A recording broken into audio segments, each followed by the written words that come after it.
Bahkan kalau ulama itu mengatakan mana yang lebih barokah antara air zam-zam dengan air hujan? Mana? Air zam-zam sama air hujan itu lebih barokah mana? Air hujan. Ulama itu mengatakan air hujan lebih barokah daripada air zam-zam. Kenapa begitu? Karena air zam-zam letaknya di bumi dan Allah letaknya di langit, di singgasananya yang teratas di langit ketujuh. Sedangkan air hujan itu turunnya dari langit. Jadi posisi air hujan itu lebih dekat dengan Allah daripada air zam-zam yang ada di bumi. Maka inilah yang menyebabkan bahwa air hujan itu lebih barokah daripada air zam-zam. Dan banyak sekali manfaat dari air hujan ketika Rasulullah dan para sahabat tertimpa hujan deras yang turun, maka mereka tidak ngeop, mereka bukan berteduh, mereka bukan menutup pintu rumahnya, masuk ke dalam rumahnya untuk menghindari hujan, enggak. Tapi yang dilakukan oleh para sahabat adalah mereka keluar dari rumah mereka, menyingsingkan lengan baju mereka, mereka berhujan-hujanan. Karena hujan adalah salah satu air yang Allah turunkan mengandung keberkahan. Makanya nanti kalau banyak kita lihat terapi-terapi itu di dalam Islam, kalau ada orang yang terkena jin gitu ya, ada sakit, gangguan, itu hujan-hujanan, coba deh diterapikan dengan terapi air hujan. Bahkan yang sulit punya keturunan, nah ini ustadz saya soalnya sudah mempraktekkan, beliau punya anak, tapi setelah 10 tahun belum punya anak lagi, berobat ke sana kemari, belum sembuh juga, sudah minum herbal, sudah minum obatan dokter, tapi tidak membuahkan hasil. Akhirnya dikasih tahu temennya, coba deh mandi hujan. Akhirnya berdua hujan deras turun, suami istri lari keliling lapangan hujan-hujanan sambil berdoa kepada Allah, ya Allah minta keberkahan dengan air hujan. Apalagi hujan deras itu salah satu waktu mustajab doa. Itu sudah berkumpul di situ mustajabnya doa. Mohon sama Allah sebanyak-banyaknya apa yang menjadi hajat kita. Maka Masya Allah, setelah hujan-hujanan berapa hari, istrinya positif hamil. Setelah melahirkan baru 6 bulan hamil lagi, 6 bulan lagi ngelahirin, hamil lagi, 6 bulan lagi hamil lagi, sampai sekarang anaknya 7. Akhirnya terakhir bilang sama istrinya, udah Mi, kita nggak usah hujan-hujanan lagi. Ini contoh ya, mungkin nanti bisa dipraktekkan ya. Jadi sakit apa, bismillah, hujan-hujanan jangan malah ngeop, udah nggak apa-apa. Jadi kalau misalkan lagi naik motor hujan gitu ya, waduh lah hujan, Allah, saya selalu bilang Allah hujan air lu kan gitu ya. Kecuali naik hujan duit, nah malah bingung kita karena orang udah nggak bisa jalan, semua ngerubung duit. Jadi apapun yang datang dalam kehidupan kita tuh syukuri gitu ya. Termasuk hujan, apalagi kalau sudah hujan turun pagi-pagi. Jangan mencela hujan, terutama ibu-ibu.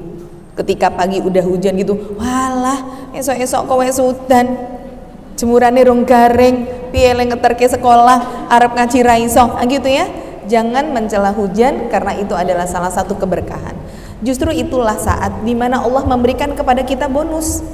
Karena hujan deras sedang turun itu saat kita berdoa berbeda, saat cuaca sedang terik panas matahari, mustajabnya berbeda. Maka bisa jadi Allah turunkan hujan itu karena melihat ada doa-doa kita yang selama ini belum Allah kabulkan. Maka Allah berikan waktu bonus untuk kita banyak meminta. Maka sekali lagi bersyukur atas semua yang sudah Allah berikan untuk hidup kita. Maka mudah-mudahan kesyukuran ini bisa menjadi wasilah, bisa menjadi sarana untuk kita semua berjalan menuju surganya Allah. Amin ya rabbal alamin. Salawat beserta salam tetap tercurahkan kepada Nabi besar Muhammad sallallahu alaihi wasallam. Kita beritiba, kita mengikuti apa yang menjadi sunnah beliau. Kita mengatakan kita cinta pada Nabi. Tapi Islam tidak melihat segala sesuatu hanya dari ucapan. Itulah sebabnya iman itu bukan hanya perkara apa yang ada di dalam hati kita, tapi iman itu harus dibuktikan dengan amal solih. Sebagaimana kita cinta bukan cuma sekedar mengatakan aku cinta padamu, tapi pembuktian cinta itu realisasinya apa? Maka di dalam berislam itu dituntut untuk iman, dan di dalam beriman itu dituntut untuk melakukan amal solih. Makanya syarat KKM gitu ya, kalau kita bilang, kalau kita punya anak dia bisa lulus kalau KKM-nya memenuhi kriteria ketuntasan minimal. Misalkan KKM-nya 60, anak kita cuma 58, ya nggak lulus karena nggak lolos KKM. Maka KKM atau standar minimal orang itu bisa masuk surganya Allah, menjadi orang yang gak rugi itu apa? Maka nanti Allah sampaikan dalam surat Al-Asr, wal asri innal insana lafi khusr illal ladzina amanu. Ini standar KKM yang paling rendah. Biar kita tuh gak jadi orang rugi. 1, beriman. 2, amilus sholihat, beramal solih. Yang ketiga, tawassaw bil haq, kita saling menasehati dalam kebenaran. Yang keempat, saling menasehati dalam kesabaran. Ini standar minimal gitu ya. Artinya kalau ada orang yang dia masuk Islam tapi kemudian tidak pakai jilbab, maaf ya, nggak lulus standar KKM-nya. Kenapa? Karena yang diminta sama Allah bukan Islam, tapi iman. Dan iman itu nggak cukup tasdikun bil qalb, nggak cukup dengan kita percaya, kita mengatakan dalam hati, tapi juga harus dibuktikan dengan lisan kita. Tapi prakteknya dari jawarih, prakteknya itu dari seluruh anggota badan. Itu namanya iman. Maka iman yang betul membuahkan amal solih yang juga benar. Maka amal solih ini nantilah yang dituntut oleh Allah sebagai pembuktian dari iman kita. Nanti banyak di dalam hadis Rasul. Bagaimana salah satu orang yang beriman itu cirinya, man kana yu'minu billahi wal yaumil akhir fala yu'dhi jarah, misalkan. Barang siapa yang beriman kepada Allah dan hari akhir, jangan menyakiti tetangga. Maka para sahabat bertanya, ya Rasulullah, apa yang dimaksud dengan menyakiti tetangga? Maka Rasulullah mengatakan, engkau memasak aromanya sampai tapi rasanya tidak. Itu termasuk menyakiti tetangga. Ibu goreng ikan asin, tonggone bereng-berengan, tapi cuma ngasih bau, rasanya enggak, itu nyakiti tetangga. Ibu makan di resto, cuma ngasih gambar, cekrek gitu ya, terus diposting, sambil ngetek nama restonya, sambil kasih caption, makan siang yuk misalkan. Oh, itu dibilang menyakiti, bukan cuma tetangga. Itu followers dan juga pertemanan di Facebook yang banyaknya 5.000 tersakiti semuanya itu. Jadi di situ sebenarnya bisa kita lihat iman kita sama Allah dan hari akhir seperti apa. Karena itu berkaitan gitu ya. Jangan kemudian mengatakan alah rapopo aku koyong ini, sing penting kan sing didelok ati nih. Oh, nggak bisa. Karena antara hati dengan amal solih itu berkesinambungan. Bagaimana orang akan melakukan kebaikan kalau tidak ada kebaikan di dalam hatinya? Maka ini standar minimal saja. Tawassaw bil haq, kita saling menasihati dalam kebenaran. Kenapa habis kebenaran kemudian harus nasihati dalam kesabaran? Karena kalau orang yang di atas jalan kebenaran itu ujiannya berat. Orang yang hijrah itu nggak ada yang jalannya mulus. Maka harus saling menasihati dalam kesabaran untuk menguatkan kita. Makanya orang tuh kalau sudah hijrah jangan sendirian, dia akan rentan untuk kembali kepada habitatnya yang awal gitu ya. Kalau dia nggak punya komunitas, maka cari komunitas teman-teman yang solih, saling menasihati dalam kebenaran dan kesabaran. Itu secara ringkas saja ya. Nanti insya Allah kalau ada pembahasan tafsir saya bahas lebih lanjut.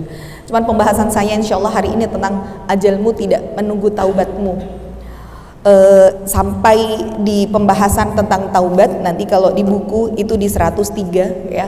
Jadi orang itu akan mendapatkan ujian. Semua orang, terutama orang yang beriman, pasti akan mendapatkan ujian di dunia. Dan Imam Ibnu Qayyim al-Jauzi, orang itu di dunia dia memiliki 3 sungai yang kalau dia berhasil melewati 3 sungai ini, maka dia akan memasuki sungainya Allah di surga nanti. Apa itu? Yang pertama adalah sungai amal solih, yang kedua adalah sungai ujian, yang ketiga adalah sungai taubat.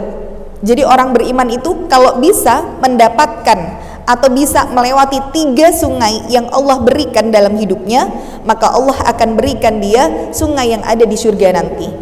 Maka sungai yang pertama adalah sungai amal solih, yang kedua adalah sungai ujian, yang ketiga adalah sungai taubat. Saya tidak membahas panjang lebar di poin 1 dan kedua, saya bahas poin yang ketiga, bagaimana sungai taubat. Beranjak dari sebuah hadis riwayat Muslim bahwa Rasulullah bersabda, inna likulli ibna Adam, bahwa setiap dari anak Adam itu dia diikuti oleh tis'atun wa tis'una manaya, ada 99 ancaman kematian. Jadi kita nih yang hidup di dunia itu sampai dengan kematian kita itu diikuti oleh 99 ancaman kematian. Maka ajal manusia itu kalau kemudian Ada orang yang baru melahirkan, bayinya kelilit tali pusar kemudian meninggal dunia. Maka bisa jadi bayi ini baru mendapatkan ancaman kematian yang pertama dan dia tidak bisa lolos. Akhirnya di ancaman kematian pertama dia meninggal dunia. Ada orang yang usianya sudah 40 tahun, dia sudah berhasil melewati kecelakaan di jalan, masih selamat. Oh, berarti ancaman kematian yang mungkin ke-40 dia berhasil. Ada orang yang bisa melewati ancaman diabetes tapi nggak bisa melewati ancaman jantung misalkan. Ada yang bisa lolos dari serangan jantung tapi nggak bisa lolos dari serangan asam urat misalkan. Jadi setiap orang itu memiliki 99 penyebab atau ancaman kematian. Sampai ketika Rasulullah bersabda bahwa umur umat Rasulullah baina sittin wa sab'in, antara 60 sampai 70 saja. Maka kalau ada yang sudah melewati batas 70 tahun, bisa jadi 99 ancaman kematian itu sudah dia lalui, tapi dia tidak akan pernah bisa untuk sukses melewati ancaman kematian yang ke-100, yaitu al-haram, yaitu tua dan renta. Jadi orang itu setua apapun, mau dia cari cara biar, contoh misalkan dulu ada Michael Jackson yang dia aja kalau mandi sampai pakainya air steril yang air minum kan gitu ya.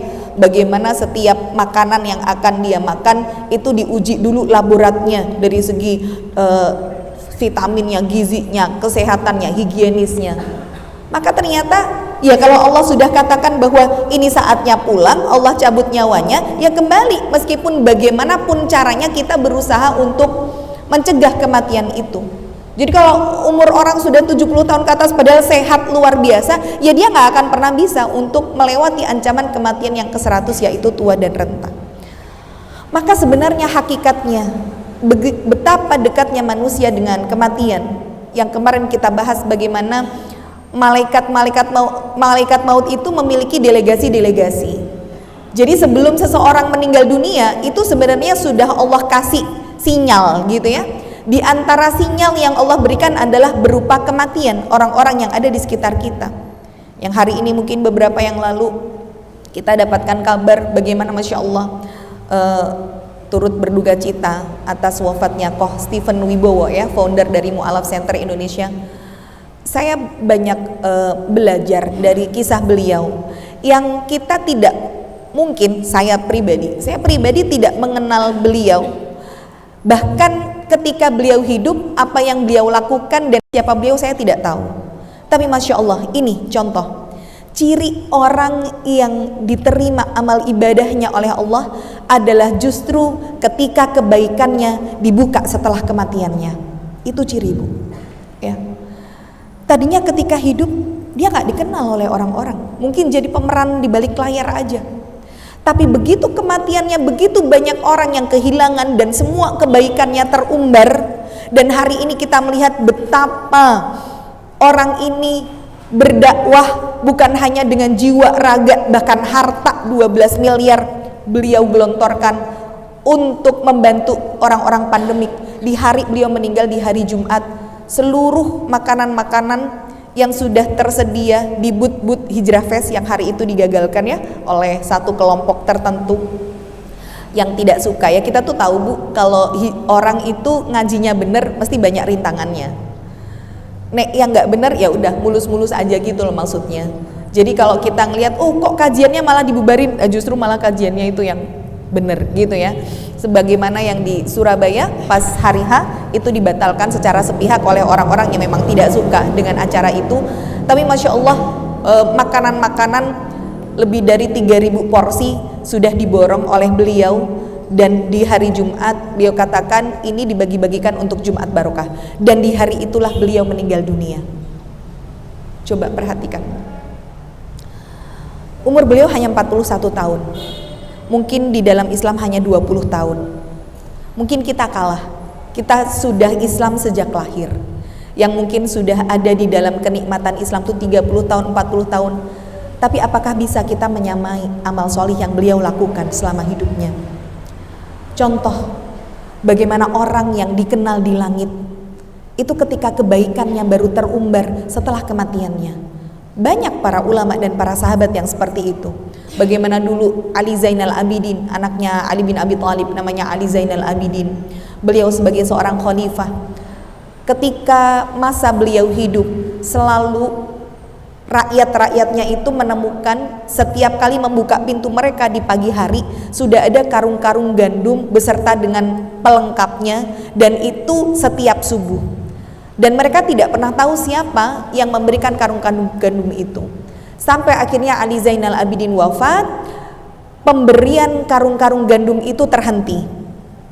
Sampai ketika para sahabat memandikan jenazahnya, terlihat di belakang, di panggulnya itu, di punggungnya itu betul-betul mengeras seperti kuli panggul. Dari situlah mereka baru tahu bahwa selama ini yang memberikan bantuan makanan adalah khalifahnya. Bahkan beliau sendiri yang memanggul karung-karung gandum itu sampai sebelum subuh tiba. Berarti dari tengah malam tuh ngangkutin ke depan rumahnya rakyatnya satu persatu. Kapan mereka taunya? Setelah kematiannya. Maka ini, hari ini Ibu, kalau kita tidak terkenal di dunia, kita nggak punya banyak followers di Instagram, kita nggak punya banyak teman di Facebook, nggak masalah. Gak penting hari ini kita terkenal di dunia, tapi bagaimana yang paling penting itu adalah kita terkenal di langit. Itu PR kita. Karena Allah itu kalau sudah cinta sama seorang hamba, maka Allah katakan kepada malaikat Jibril, wahai Jibril, aku mencintai fulan.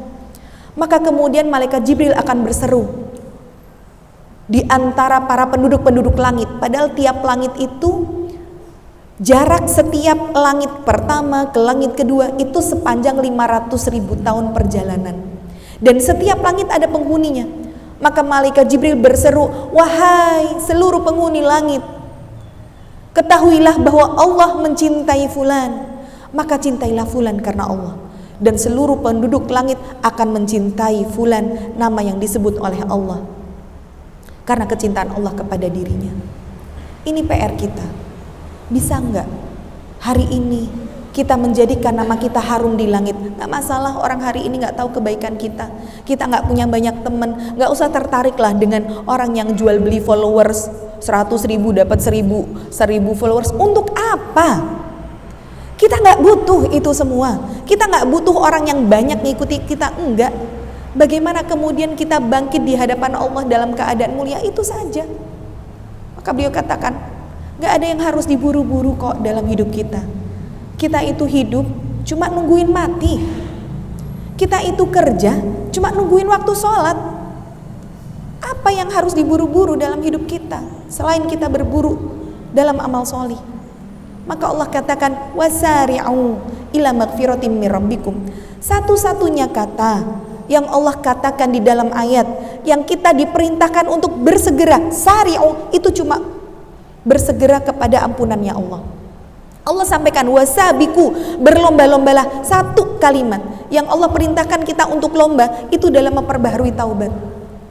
Maka hari ini teman-teman semua, kalau kita tidak mampu untuk bersaing dengan para ulama, dengan orang-orang solih dalam melakukan amal kebaikan, maka bersainglah dengan para pendosa dalam segera bertaubat kepada Allah.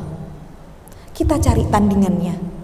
Mungkin kalau kita dibandingkan dengan para salafus salih, dengan para ulama, kita nggak bisa, kita nggak mampu menyamai amal ibadah mereka, nggak mampu kita. Ya sudah, ayo kita lombanya sama para pendosa aja.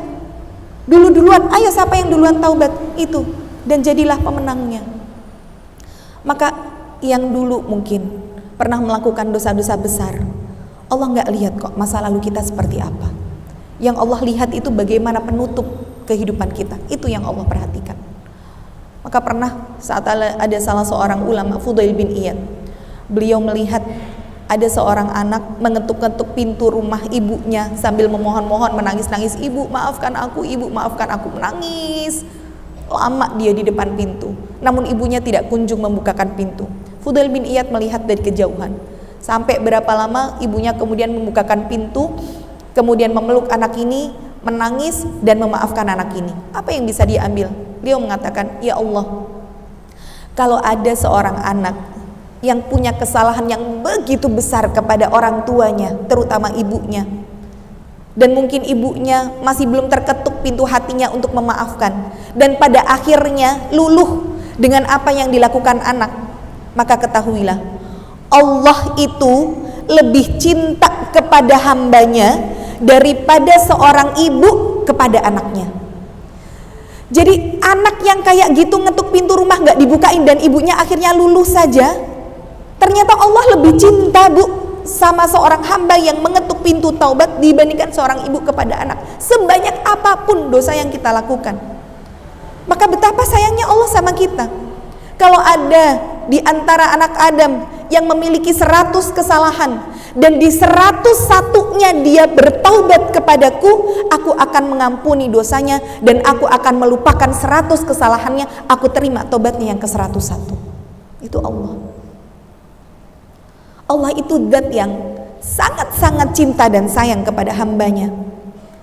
Bagaimana pembuktiannya? Saat kita melakukan dosa, Allah itu salah satu karakternya, sifatnya Allah itu sattar. Coba, kalau kita ngelihat ada orang berbuat dosa, itu sama Allah nggak langsung, Bu, dibuka aibnya, enggak.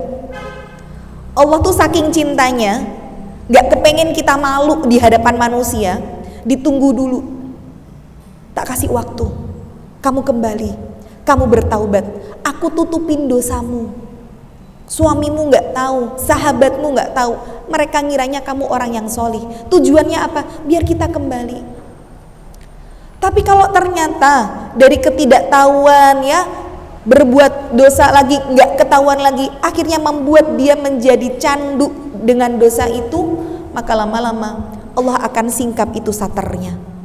Yang tadinya Allah satar, penutup aib, lama-lama tirainya Allah singkap, sehingga dosa yang dia lakukan akan menjadi konsumsi publik. Bagaimana selingkuhnya ketahuan, bagaimana kemudian dia melakukan dosa yang selama ini disembunyikan, orang jadi tahu. Itu karena apa? Dosa itu sudah menjadi kebiasaan bagi dirinya. Kalau ternyata dari ketahuannya dosa itu oleh orang-orang tidak menjadikan dia bertobat kepada Allah, hati-hati. Allah akan wafatkan dia dalam keadaan su'ul khotimah, sedang melakukan dosa yang sudah menjadi candu bagi dirinya. Jadi Allah itu maha penyayang. Maka ayo kita bertobat sebelum kematian kita, karena saat nyawa itu ada di tenggorokan, di kerongkongan, tobat seseorang tidak akan pernah diterima oleh Allah. Saya melihat ya sebuah postingan, bagaimana ada seorang artis yang ketika itu dia bersaksi, ini tubuhnya penuh dengan tato semuanya. Dia kerjaannya ya minum minuman keras, narkoba, main perempuan gitu ya. Sampai di suatu ketika dia sudah terbaring lemah.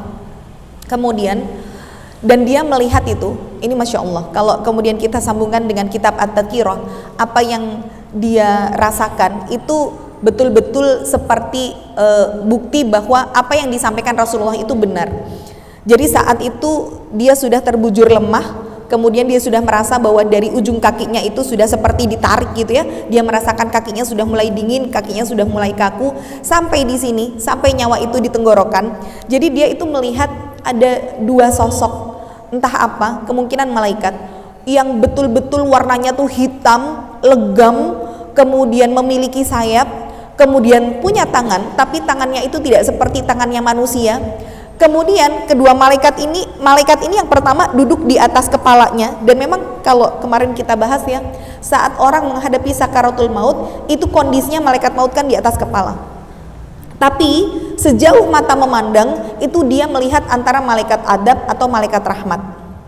Maka disitulah detik-detik seseorang akan digoda dengan korinnya, pertarungan terdahsyat, karena setan itu akan menggoda dia dari berbagai macam arah supaya dia mati dalam keadaan kufur. Itulah fungsinya kenapa orang yang dalam kondisi seperti itu harus ditalkin, dibimbing dengan kalimat la ilaha illallah di telinga bagian kanannya. Maka mantan artis ini, dia akhirnya merasakan begitu nyawa itu sudah di sini, kemudian dia bilang, ya Allah, jika ini memang waktuku untuk bertemu denganku, tolong izinkan aku terakhir kali ya Allah untuk mengucapkan syahadat. Jadi dia pendosa, Bu. Dia melakukan kemaksiatan, tapi dalam hatinya minta kesempatan sama Allah sebelum mati, tolong izinkan aku bersyahadat. Dan memang Allah lewat Rasulnya disampaikan, man akhiru kalamihi la ilaha illallah dakhalal jannah. Barang siapa yang akhir perkataannya la ilaha illallah, dia akan masuk surga. Maka saat dia sudah mengatakan asyhadu alla ilaha illallah wa asyhadu anna muhammadar rasulullah, dia merasa bahwa dari bagian dagunya itu di danga kayak gitu ya, dek gitu. Dia merasakan kayak seperti ditarik ke atas. Jadi di atas itu seperti ada pusara yang begitu begitu besar, dan dia seperti naik ke lorong itu. Cuman dia sempat mengucapkan kalimat syahadat itu. Setelah dia mengucapkan kalimat syahadat, dua malaikat ini itu kayak berantem gitu.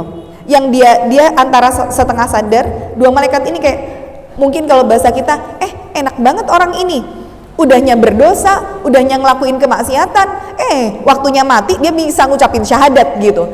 Jadi dua malaikat ini tuh kayak rebutan gitu, rebutan antara yang satu mungkin malaikat rahmat, yang satu malaikat adab nih. Duanya gontok-gontokan, orang ini pelaku kemaksiatan, yang satu yang malaikat rahmat, enggak, ini dia bisa mengatakan syahadat gitu ya.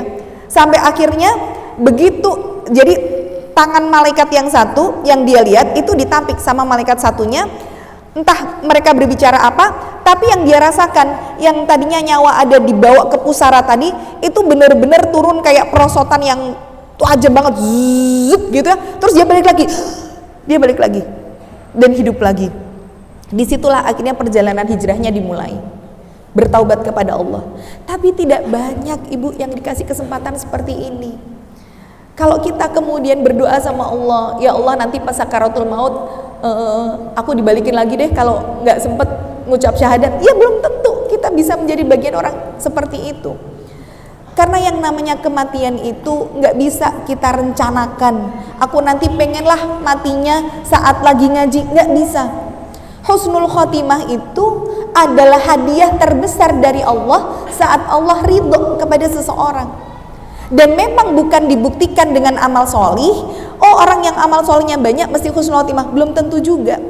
Maka ulama mengatakan surga itu dipenuhi dengan para pendosa, dan neraka dipenuhi dengan orang-orang yang ahli ibadah. Sampai para sahabat bertanya, kok bisa surga itu dipenuhinya dengan para pendosa?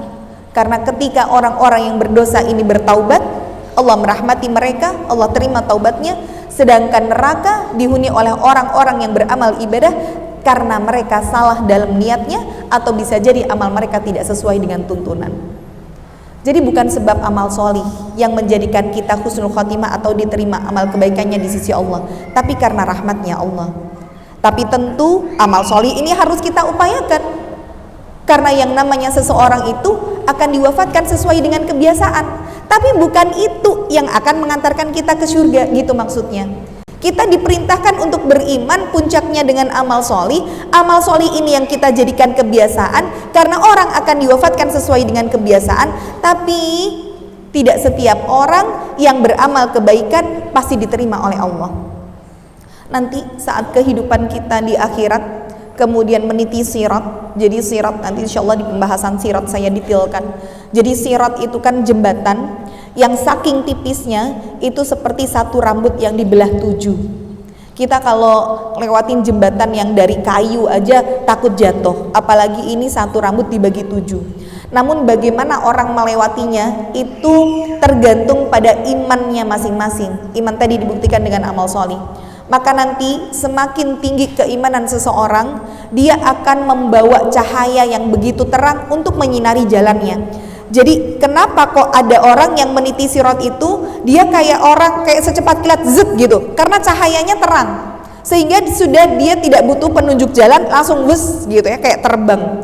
Tapi ada yang imannya sedikit, berarti cahayanya redup. Ketika cahayanya redup, akhirnya dia berjalan tertatih-tatih, itu bawahnya neraka. Ketika kemudian kepleset, ya sudah nyemplung kan begitu. Tapi ada di antara orang beriman yang membawa lentera cahaya berdasarkan iman mereka. Nanti ada orang-orang munafik yang ketika mereka mau meniti jalan itu, mereka tidak punya cahaya. Kemudian mereka katakan kepada orang beriman ini, tunggu aku, naktabis min nurikum. Kalau di dalam ayat disebutkan, jadi kalau kita punya obor, kemudian teman kita obornya mati, kita beginikan obor dia hidup, itu namanya dalam bahasa Arab naktabis. Jadi orang munafik itu nanti berusaha dempel, naktabis min nurikum, mintalah kita sedikit cahayamu, dikit aja, kita nggak bisa jalan ini karena saking tertatih-tatihnya. Maka kemudian ketika orang munafik ini berusaha mendempel orang beriman untuk minta sedikit dari cahaya mereka, maka datanglah seruan malaikat, pergi kamu, sana, cari cahayamu sendiri. Jadi diusir untuk mencari cahayanya sendiri, padahal cahaya itu letaknya dari keimanan yang dia lakukan di dunia, dan bagaimana dia bisa mau mencari cahayanya kalau dia sudah tidak lagi di kehidupan dunia. Inilah iman dan amal solih. Ya. Maka begitu dekatnya kita dengan kematian, sampai Imam Hasan Al-Basri mengatakan setiap orang itu hakikatnya didatangi oleh malaikat maut 3 kali sehari. Ibu nggak sadar, sehari 3 kali malaikat maut itu datang buat ngeliatin ibu. Apa yang dia bawa? Catatan rizki.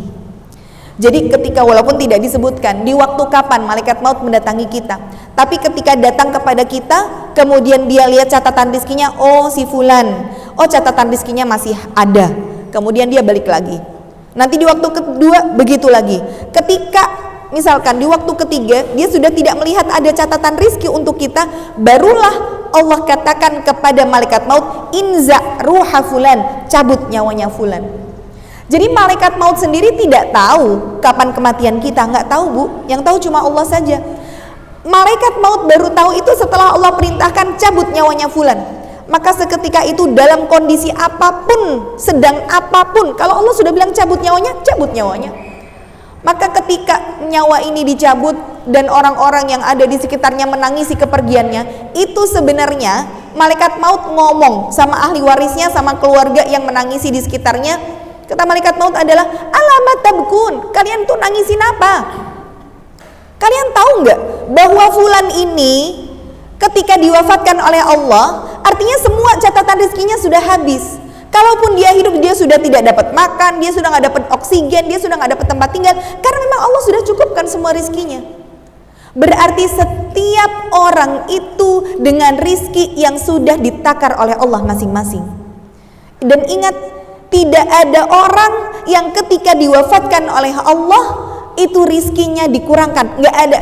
Sekalipun dia meninggalnya mendadak kecelakaan, itu hakikatnya semua rizki sudah diberikan oleh Allah.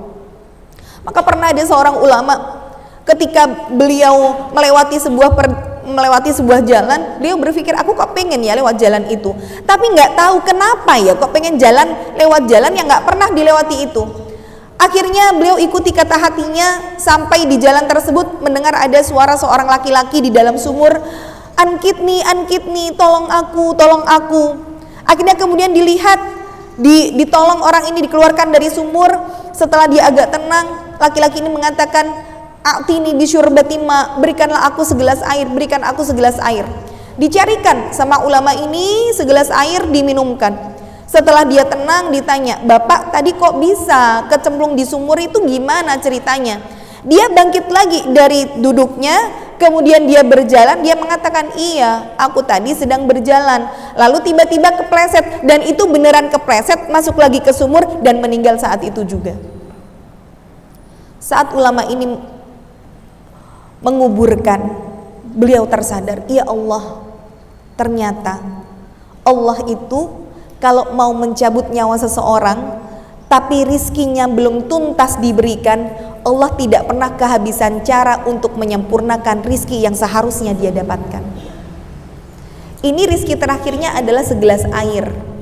Maka meskipun ada di dalam sumur, Allah kasih orang lain yang gak pernah lewat jalan itu, dilewatin jalan itu, dikeluarin dulu dari sumurnya, dicariin dulu segelas air. Untuk apa? Menuntaskan rezeki yang memang itu menjadi jatahnya yang terakhir. Maka jangan pernah khawatir terhadap rezeki kita. Setiap orang dengan takarannya masing-masing. Ibu mau cari rezeki itu dengan cara halal atau haram, kalau itu memang jatahnya, itu pasti akan dapat kok. Karena orang nggak paham tentang konsep rizki, akhirnya dia nabrak-nabrak yang haram. Bahkan sampai hari ini orang mengatakan, wow, zaman sekarang loh, cari yang haram aja susah, apalagi cari yang halal. Bahkan dia mengatakan nanti 2023 apa resesi atau apa, kondisi ekonomi Indonesia tidak stabil, yuk yang punya uang begini.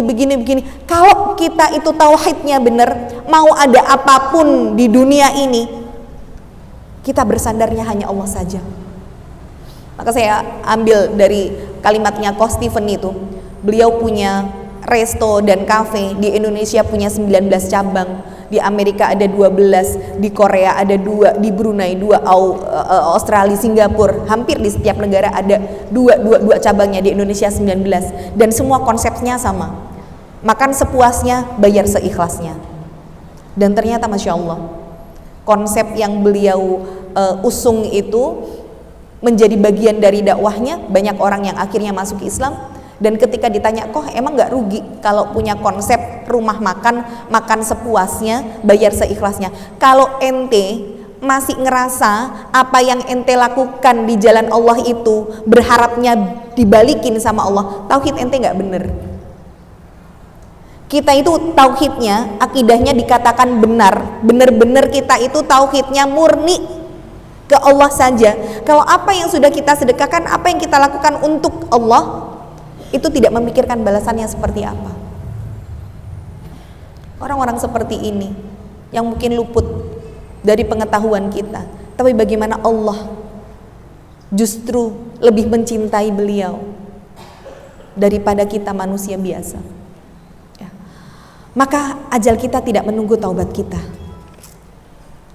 Setiap orang dengan ajal dan rizkinya masing-masing, dan itu tidak bisa dimajukan, dimundurkan dengan sesuatu apapun. Manusia itu akan selalu membawa 3 kekurangan dalam hidupnya. Maka ulama mengatakan, kenapa? Apa sih yang dibawa manusia dalam dirinya? Kekurangan itu apa? 1, manusia itu bodoh. Innahu kana zaluman jahula. Manusia itu sukanya berbuat zalim, jahula, bertindak bodoh. Contoh apa? Banyak orang yang hari ini masih menggadaikan akhiratnya sekedar kepengen duniawi. Bagaimana ada orang yang niat sedekah biar lunas utangnya, bagaimana orang niat puasanya supaya anaknya dimudahkan ujiannya, bagaimana orang sedekah biar enteng jodohnya. Ini betapa bodohnya sebagai seorang manusia ketika dia meniatkan amal ibadah tapi untuk kepentingan dunia. Ini ciri manusia pertama, zaluman jahula. Yang kedua, manusia selalu memiliki hawa nafsu, dan hawa nafsu itu yang amat lengket dengan diri kita. Maka bagaimana hawa nafsu itu tidak akan pernah hilang sampai mati. Innan nafsala ammaratun bisu. Nafsu itu selalu nyuruh kita untuk berbuat baik, berbuat buruk. Jadi sebenarnya orang itu kalau berbuat kemaksiatan tidak melulu kok karena digoda sama setan. Makanya jangan terus nyalahin setan terus menerus ya. Nanti tuh di akhirat, di hari kiamat ya, saat proses hisab selesai, setan itu akan berubah wujud jadi manusia, Bu. Jadi dia kayak sesuatu yang bisa kita pegang nanti. Kemudian rame-rame orang yang masuk neraka itu nyalahin setan, gara-gara kamu aku masuk neraka, gara-gara kamu aku jadi begini. Jadi nanti tuh mukulin setan semuanya. Terus setan bela diri, enak aja kalian nyalahin aku semuanya. Loh emangnya bukan cuma aku loh yang salah, kalian itu hawa nafsunya terlalu besar begitu. Jadi jangan melulu nyalahin setan, setannya gede banget, padahal hawa nafsunya yang gede gitu loh ya. Maka kalau kemudian ada ulama yang mengatakan berzikir itu kan bisa menjadi tameng kita. Kita mengingat Allah itu kan kita bisa menjadi filter supaya kita tidak bermaksiat. Kemudian ada ulama yang ada sahabatnya yang ada muridnya yang bertanya, wahai syekh, wahai imam, tapi kok ada ya di antara kita yang sudah zikir pagi, zikir sore gitu ya, kemudian dia melakukan ibadah, tapi kok masih diganggu oleh setan. Kemudian ulama ini mengatakan, bagaimana pendapatmu kalau ada seekor anjing, anjing ini sudah kita halau, tapi yang kita bawa di tangan piring yang isinya adalah tulang. Jadi kira-kira anjingnya kita usir, dia deket terus nggak? Iya. Kenapa? Karena kita bawa makanannya anjing. Walaupun sudah kita halau, ya anjingnya deket terus. Maka beliau memberikan analogi yang sama. Begitulah setan.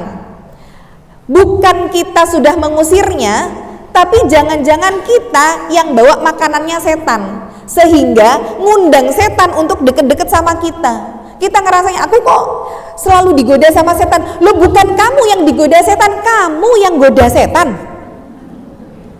Jadi jangan-jangan bukan kita loh yang digoda, kita yang godain setan. Setan godain aku dong gitu. Kenapa? Karena kita bawa makanannya setan. Ya ujub, ya ria, ya sum'ah, itu kan makanannya setan. Ya syirik. Jadi kita yang menggoda setan. Makanya nanti setan marah-marah itu. Enak aja nyalain aku, padahal kamu sendiri yang goda aku, kan begitu ya. Nah, jadi memang hawa nafsu kita itu terlalu lengket, kita tuh terlalu besar hawa nafsunya ya. Ini yang kedua. Yang ketiga, ya karena ada setan yang menggoda kita. Jadi setan itu menggoda kita dari berbagai macam arah, dari depan, belakang, kanan, kiri. Dari depan digoda dengan apa? Kita nggak ingat akan perkara-perkara akhirat. Dari belakang digoda dengan apa? Kita ingat terus sama dunia. Dari kanan digoda dengan apa? Perkara-perkara yang tidak sesuai dengan tuntunan. Dari kiri diingatkan dengan apa? Dengan perkara-perkara yang membuat kita tidak ingat akan kematian. Jadi kalau kemudian kita ngaji tuh kayaknya ya Allah, ya habis ini taubat gitu. Lihat postingan tentang orang-orang solih, ya Allah, bismillah lah, hari ini aku mulai melakukan amal solih. Tapi coba habis ini ibu-ibu janjian sama temen, yuk bar ngaji nyoto yuk, misalkan ya. Udah tuh, nanti kalau kemudian nyoto ngomonginnya adalah kasus KDRT gitu ya, kasus apa lagi itu ya. Kok iso ya kaya ngono, lah ya toh bodoh men ya dadi bojone, aku nek dadi bojone tuh ya. Udah jadi ngomongin orang. Jadi memang itulah fungsinya majelis ilmu tuh, biar kita tuh ada yang ngingetin saat kita di luar itu ngikut dunia. Kita itu kan kalau ngelihat dunia tuh kan capek betul ya. Kita keluar lihat gedung-gedung yang tinggi, kita buka media sosial isinya kasus KDRT, perselingkuhan, apalagi lah, capek betul. Dan itu lama-lama tuh akan mengotori hati. Maka salah satu tempat untuk mengistirahatkan hati itu ada di majelis ilmu. Maka jangan jauh-jauh dari majelis ilmu, karena paling enggak tuh kita punya filter. Oh iya, diingetin gitu ya. Maka Allah itu enggak cari orang yang putih bersih, enggak. Bahkan kemuliaan, kemahabesarannya Allah, kalau Allah sampaikan dalam hadits qudsi, kalau ada orang, kalau Allah itu mengumpulkan orang, mulai dari zaman Nabi Adam sampai kemudian yang terakhir kali lahir, dari ujung barat sampai ujung timur, dikumpulkan dari ujung utara sampai ujung selatan, semua beriman kepada Allah, itu tidak akan menambah kemuliaannya Allah. Begitu juga kalau semua orang di dunia ini maksiat, itu juga tidak akan mengurangi kebesarannya Allah. Jadi sebenarnya Allah itu nggak butuh sama amal soleh kita, nggak butuh, Bu. Allah nggak butuh sholat kita, puasa kita, untuk apa Allah butuhkan itu? Yang butuh itu kita yang butuh Allah, kita yang butuh amal soleh. Maka mengingat kematian adalah perkara yang tidak disukai oleh iblis, karena paling tidak ketika kita mengingat kematian, kita berhenti sejenak dari berbuat dosa. Orang yang dikasih ujian sakit ketika ingat kematian, dia akan lebih lapang dadanya. Kita tuh kayak gini, ya Allah, aku sakit udah bertahun-tahun kayak gini, sampai kapan tuh ya Allah sembuhnya? Aku harus sabar sampai kapan? Batasnya itu cuma sampai mati. Sudah ibu dikasih ujian bertubi-tubi, kalau tanya sabar sampai kapan? Kematian aja itu batasnya.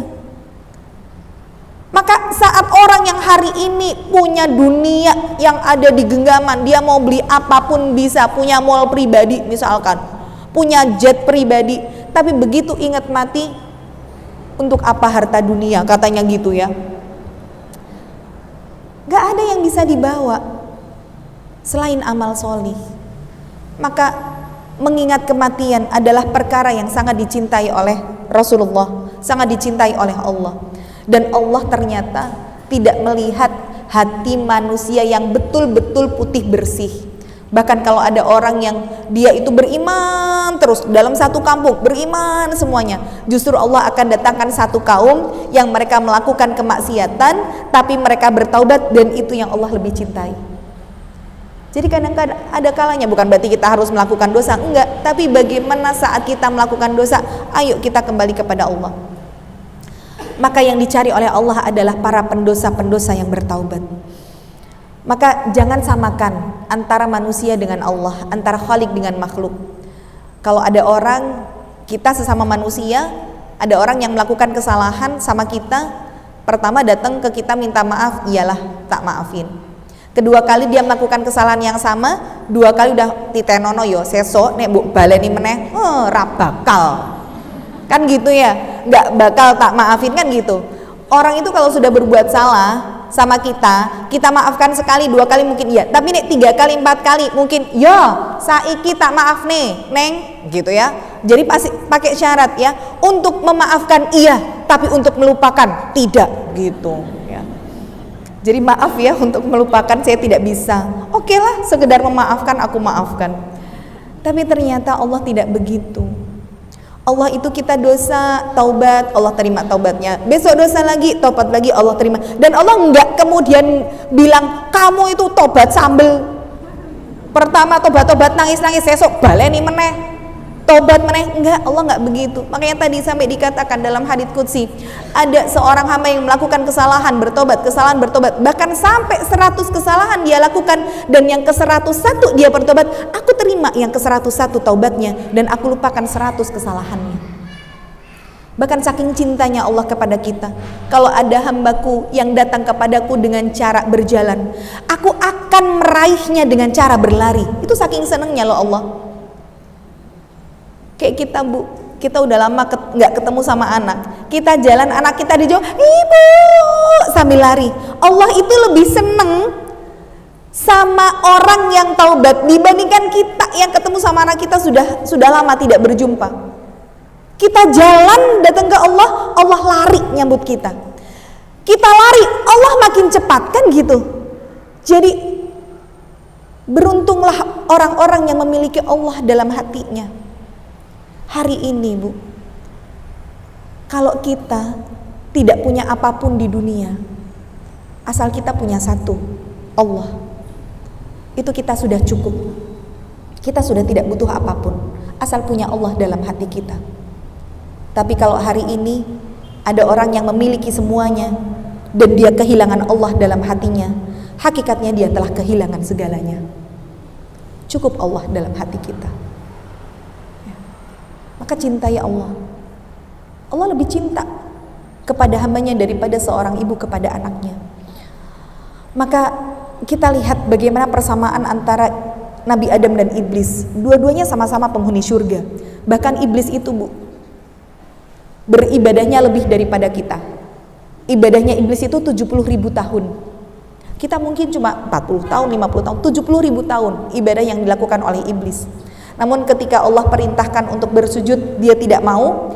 Perbedaannya sama-sama nih, iblis penghuni surga, Adam penghuni surga. Adam dikeluarkan dari surga karena memakan sesuatu yang haram. Tapi perbedaannya di mana? Fatalaqqa Adamu min rabbihi kalimatin fataba alaih. Perbedaannya ada di taubat. Sama-sama ahli ibadah, sama-sama penduduk surga, cuman yang satu ketika melakukan kesalahan dia tidak mau bertobat, dan yang satu bertaubat. Maka jangan seperti iblis yang kehilangan ribuan tahun amal ibadahnya karena ada kesombongan di dalam hatinya. Maka para ulama-ulama, para sahabat-sahabat dulu, banyak di antara mereka yang mengawali kisahnya dari para pendosa-pendosa. Bagaimana Fudail bin Iyad ini adalah mantan maling.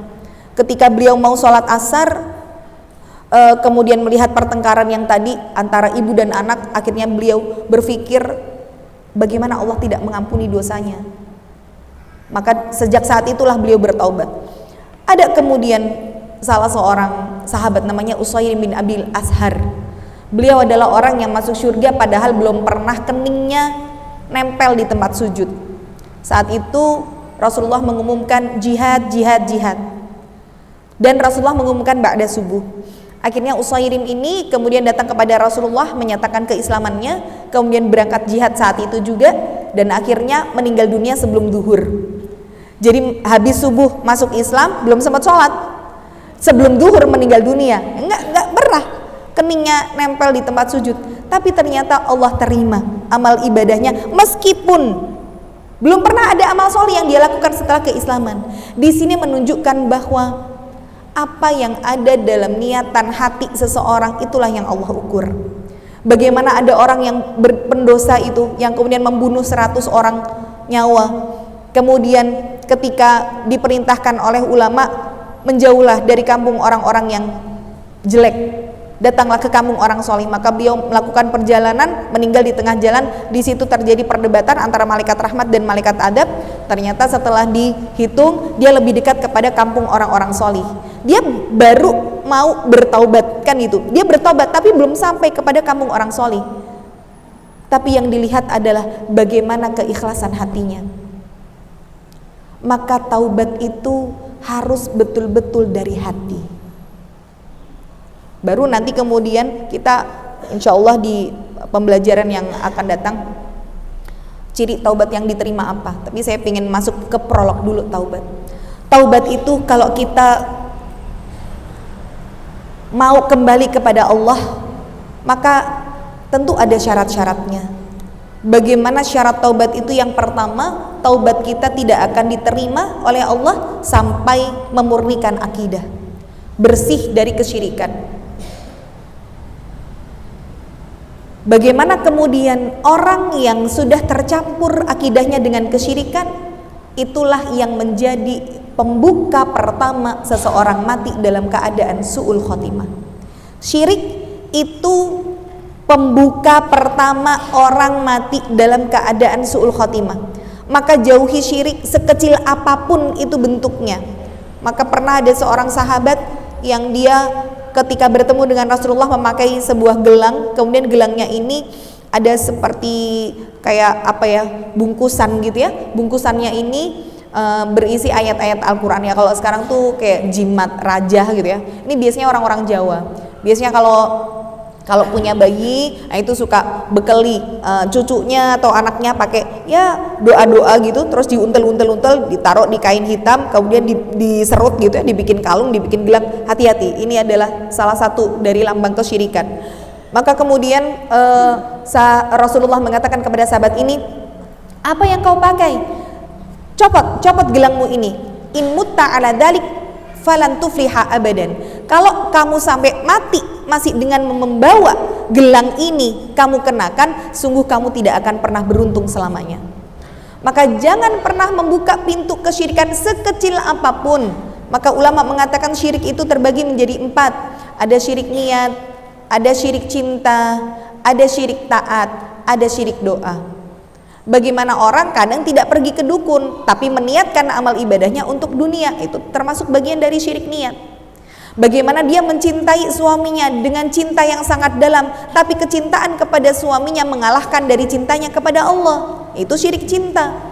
Bagaimana orang hari ini ketika mencintai seorang laki-laki, kemudian dia rela untuk meninggalkan agama Islam demi laki-laki yang dicintai. Ingat ya, Tuhannya aja berani untuk dia tinggalkan, apalagi kita manusia biasa, kan gitu. Maka tidak akan pernah ada orang yang bisa taat kepada manusia kalau dia tidak taat kepada Robnya. Itu dijadikan patokan nih, kalau misalkan dalam sebuah manajemen gitu ya, anggota-anggota kita muslim atau enggak, misalkan muslim, bagaimana dia sholatnya?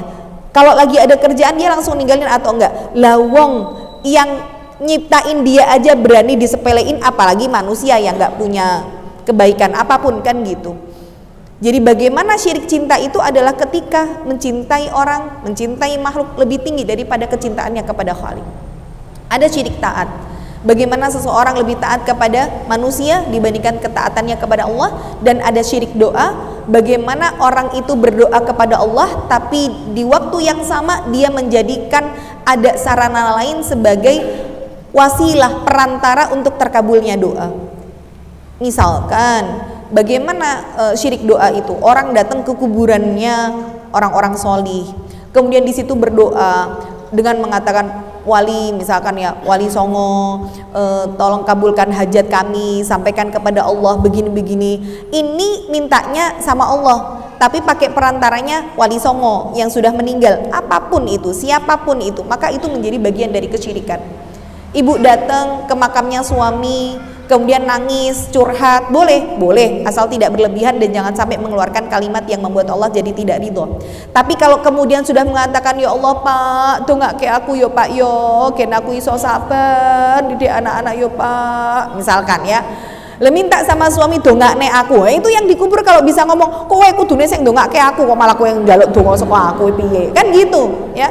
Jadi ketika kita mintanya sama Allah, tapi perantara yang diharamkan, maka hakikatnya kita sudah melakukan syirik doa. Maka syarat taubat yang pertama, jangan sampai tercampur baur antara akidah dan kesyirikan. Kemudian yang kedua, taubat itu harus ikhlas karena Allah. Contoh gini, ada orang yang taubat dari berjudi. Aku saiki tobat. Lah ngopo tobat? Lah duitku wis entek. Nah, itu namanya taubatnya bukan karena Allah gitu ya. Ada orang yang berzina, selingkuh. Akhirnya ya Allah, aku bertobat dari dosa zina. Lah kenapa? Lah ketahuan no. Ah gitu ya. Jadi zina, selingkuh karena ketahuan, baru karena sudah terumbar di media misalkan ya. Terumbar di media, orang jadi tahu kebobrokannya, oh masa lalunya dulu seperti ini. Terus dia taubat gitu ya. Nah, ya harus diikhlaskan karena Allah. Taubatnya karena apa dulu? Dan Allah itu memang setelah orang bertaubat akan nguji ya. Allah tuh pengen tahu mana yang taubatul shadiqin, mana yang taubatul kadhibin, mana yang taubatnya jujur, mana yang taubatnya dusta. Contoh misalkan ada orang yang sudah habis-habisan hartanya karena dia utang di apa ya, kalau sekarang bilangnya bank plecet gitu ya, apa namanya, rentenir ya. Ada orang utang sama rentenir sampai semuanya digadaikan, utang sama bank, sampai rumah disita, mobil nggak punya, benar-benar udah jadi gembel. Akhirnya tobat, ya Allah aku tobat ya Allah dari dosa riba ya Allah, ternyata semua hartaku habis. Mentok tuh ya, dia bertobat sama Allah. Nah, dikiranya, oh kalau sudah taubat maka Allah akan gantikan dengan sesuatu yang lebih baik. Dia nunggu, ya Allah jare nek aku taubat, aku meninggalkan semua yang riba ini, katanya engkau beri aku ganti yang lebih baik, kok malah uripku saiki malah soyo ketulo-tulo. Nah, itu sebenarnya Allah pengen lihat mana yang taubatnya shodikin, mana yang taubatnya kadibin. Gak ada ibu orang yang hijrah itu perjalanan yang mulus, gak ada ya. Sampai Ko Stephen bilang waktu itu setelah beliau diusir dari rumahnya, dicoret dari daftar waris, beliau hidup luntang-lantung di pasar itu sampai sekitar 9 bulanan, mandi 4 hari sekali karena harus berbayar 4.000. Beliau bilang sama Allah, ya Allah, kalau memang ini ujian dari aku masuk Islam, gak ada yang lebih berat dari ujian ini yang aku dapatkan. Coba kalau memang engkau mau menguji aku, kasih aku ujian yang lebih berat, lebih besar, dan aku bisa untuk menanggung ujian itu. Ini ibaratnya beliau bilang, saya kayak menantang Allah saat itu gitu. Ya itulah hakikatnya orang yang hijrah itu pasti ujiannya berat, pasti. Ketika Rasulullah sampaikan man taraka syai'an lillahi awadahullahu khairan minha, ketika seseorang meninggalkan sesuatu karena Allah, Allah akan gantikan dengan sesuatu yang lebih baik. Itu harus digarisbawahi, sesuatu yang lebih baik darinya. Sesuatu yang lebih baik itu apa? Bukan berarti Allah kasih kemudian materi yang lebih banyak daripada yang kita tinggalkan, bukan. Tapi sesuatu yang lebih baik itu bisa jadi identiknya dengan pahala, dan pahala itu identiknya ya dengan ujian, kan gitu. Jadi surga itu mahal. Kalau Rasulullah mengatakan ala inna sila'atullahil ghaliyah, sungguh barangnya Allah itu mahal. Wa sila'atullahi hiyal jannah, dan barangnya Allah itulah surga. Gak ada surga yang jalannya mulus, pasti terjal. Maka kalau sudah berhijrah, cari komunitas, cari teman-teman yang solih. Karena nadrul mu'min ilal mu'min yajri qalbah, melihat orang beriman itu akan menentamkan hati. Contoh nih, ibu punya masalah, kayaknya masalah besar banget. Kemudian nantilah saya kalau ketemu sama ustadzah, saya mau curhat. Sampai sebelum kajian, ustadzah nanti setelah pengajian saya mau curhat ya gitu. Oh iya silahkan. Begitu setelah selesai ngaji, nggak jadi ustadzah. Lah kenapa? Lihat ustadzah aja saya sudah tenang hatinya tuh. Jadi kalau ibu punya teman-teman yang beriman, itu punya masalah sebesar apapun, lihat aja wajahnya. Itu rasanya udah kayak maknyes gitu, ya Allah. Kayaknya masalahku nggak ada seujung kukunya, udahlah. Wes, kita itu disuruh sabar cuma sampai mati kok. Kenapa orang beriman harus cinta mati? Karena setelah kematian itu kita baru ketemu sama pahala puasa kita, pahala sabar kita. Lah kalau kita nggak mati, kita mau ketemu sama pahala-pahala itu kapan? Kan begitu. Ya. Jadi Allah sengaja memang membuat kita tidak terlalu betah Bu di dunia. Makanya di dunia tuh jangan lama-lama lah ya, banyak fitnahnya. Kalau udah segera siap, udahlah minta mati. Boleh minta mati, boleh. Ketika kita bahas di awal-awal itu ya, hakikatnya kita minta kematian itu nggak boleh kalau sedang ada musibah yang menimpa diri kita atau ujian yang begitu banyak. Kita minta, ya Allah nek wis ujianku koyo ngene ya Allah, dek ingi bojo, saiki anak, sesok tonggo misalkan, ya Allah ujiannya kok rampung-rampung, wis lah aku tak mati wae. Itu nggak boleh. Jadi dilarang meminta kematian saat ujian yang besar sedang menimpa dirinya. Tapi boleh kita itu meminta kematian saat iman kita lagi kuat, iman kita lagi tinggi, kita lagi cinta sama Allah setinggi-tingginya, itu boleh kita minta mati. Ya, ketika melihat nanti ada 6 perkara yang di awal kita bahas. Apabila dunia sudah dipimpin oleh pemimpin-pemimpin bodoh, kan gitu yang pertama. Yang kedua, apabila sudah muncul banyak tanda kiamat. Yang ketiga, apabila hukum sudah diperjualbelikan. Yang keempat, apabila orang mudah memutuskan tali silaturahim. Kemudian apabila Al-Quran dijadikan sebagai nyanyian. Ini sebenarnya semuanya sudah ada di masa kita sekarang. Berarti sudah boleh ibu minta kematian ketika kalau hidup usianya lebih panjang itu khawatir nggak bisa istiqomah. Jadi saat ya Allah, ini aku lagi sregep ngaji ya Allah, aku lagi bisa tahajud tiap hari, aku lagi bisa sedekah pol-polan, aku lagi seneng banget puasa. Ya Allah, lebih baik engkau wafatkan aku hari ini daripada ketika besok engkau wafatkan aku dalam keadaan tidak bisa istiqomah di jalan ini. Boleh minta kematian. Ya. Gimana habis ini doanya mau minta mati nggak? Ya, jadi ingat, orang yang beriman itu pasti diuji karena Allah nggak pengen kita betah di dunia. Kan nek ora penak kan pengen nendang Bali kan gitu ya Bu ya. Kalau misalkan ibu nginepnya di hotel, check out jam 12, itu kan ketoknya cuwepet banget. Dari pagi subuh, ya Allah kok udah wayahe check out. Kenapa kok ngerasanya cepet? Karena nyaman. Jadi pengennya lama-lama, betah. Coba ibu tinggalnya di gunung yang nggak ada air misalkan, jauh dari mana-mana, makan makanan adanya cuma daun-daunan yang di sekitar, itu sehari aja kan rasanya lama banget. Ya Allah kok nggak ada pertolongan datang misalkan. Nah, orang yang beriman itu memang dikasih ujiannya pasti sama Allah berat, supaya kita nggak terlalu betah di dunia, supaya kita pengen cepat kembali ke Allah, menjadikan dunia itu hanya sekedar di tangan saja dan tidak sampai masuk ke dalam hati. Itu maksudnya Allah.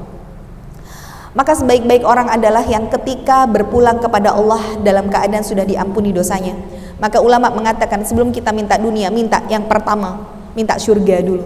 Yang kedua, minta kepada Allah diampuni dosanya. Yang ketiga, minta untuk diberikan hidayah. Yang keempat, minta diistiqomahkan.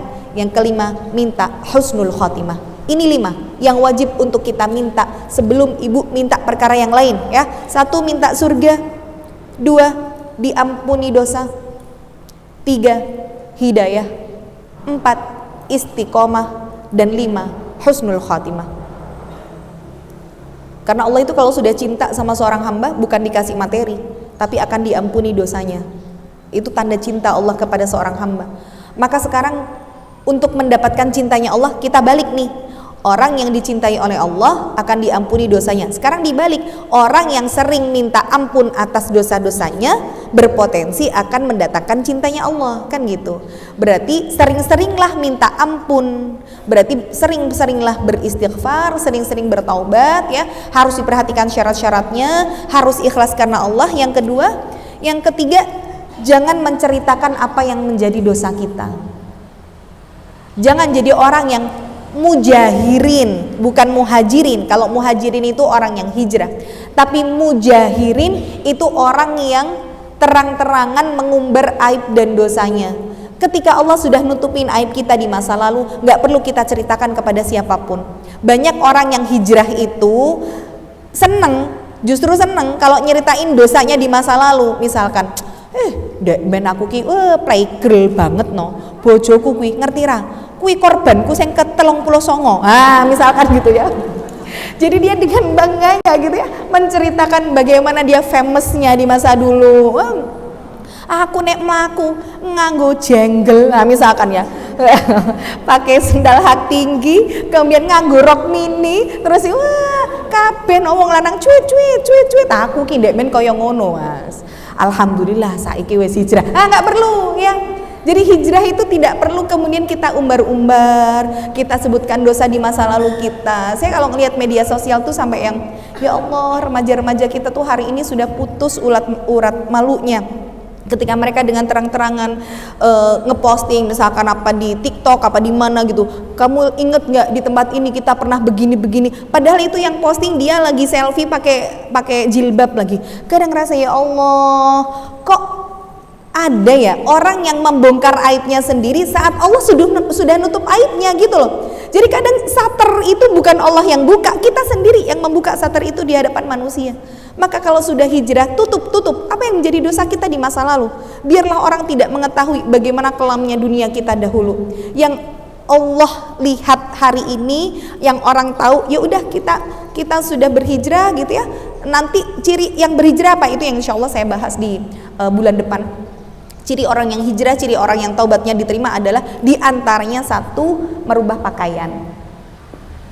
Merubah pakaian, itu bahasanya nanti panjang ya. Di antara ciri taubat seseorang diterima, harus ada yang berubah apa? Satu, pakaiannya. Bagaimana maksudnya merubah pakaian? Ya yang tadinya dia pakai bajunya rok mini gitu ya, ya dia jadi menutup aurat. Ya walaupun auratnya mungkin masih sebatas ya semampunya. Kerudung masih set, ikat sana, ikat sini misalkan ya, pakai tutorial gitu ya. Tutorial pakai hijab ya. Satu, pasang ini ya, diputer ya. Di sini kasih jarum pentul. Di sini diikat misalkan. Masih pakai yang kerudung tutorial, ya nggak apa-apa.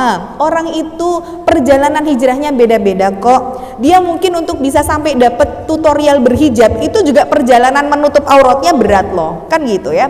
Rintangan orang-orang di sekitarnya, dari orang tua itu berat. Jadi jangan pernah nyinyir dengan pelaku kemaksiatan yang hari ini mungkin kita lihat kok hijrahnya masih setengah-setengah. Jangan pernah nyinyir sama mereka, jangan pernah julid. Kita nggak pernah tahu bagaimana kehidupannya, Allah menutup usianya. Yang tadi nggak pakai jilbab jadi pakai jilbab, yang pakai jilbab yang tadinya masih tutorial ikat sana ikat sini sudah kemudian diulurkan sampai menutupi dadanya ya. Yang sudah menutupi dada tapi masih kroa gitu ya sampingnya misalkan. Kan sekarang kerudung baru itu kan katanya modelnya penguin gitu ya.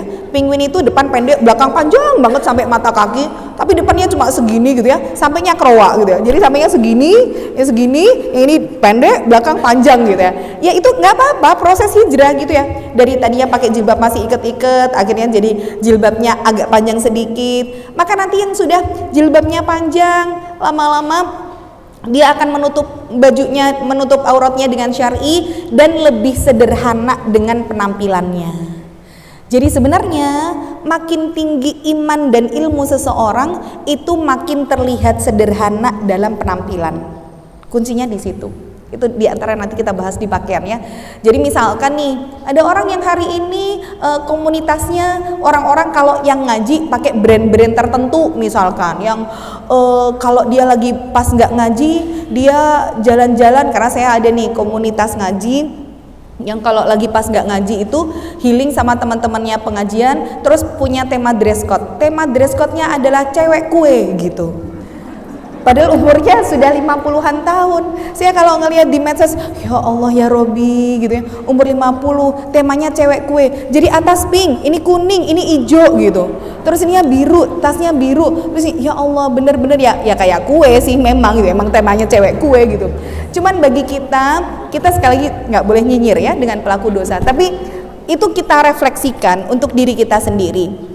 Kalau sudah ngaji, walaupun mungkin bisa beli barang yang seperti itu, yang lagi brand terkenal, tapi ingat, diterima hijrah kita makin sederhana dalam penampilan, ya. Jadi kita bisa lihat, oh masya Allah orang ini kaya loh, tapi kok penampilannya sederhana. Itu orang kaya yang sejati sebenarnya, bukan OKB, orang kaya baru ya.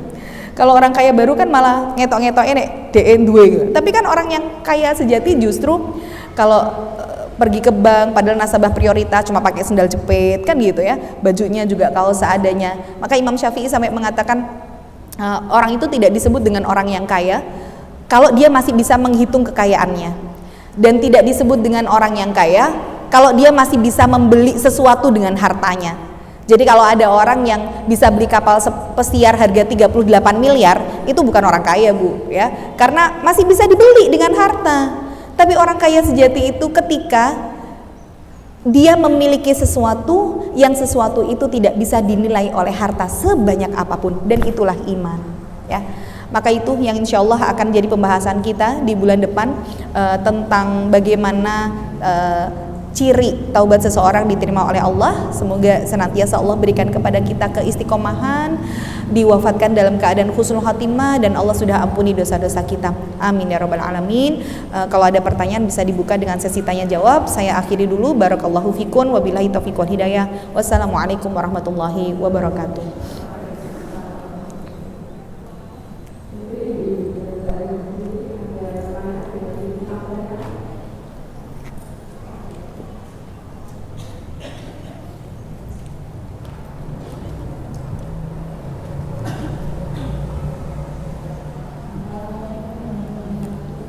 Waalaikumsalam warahmatullahi wabarakatuh.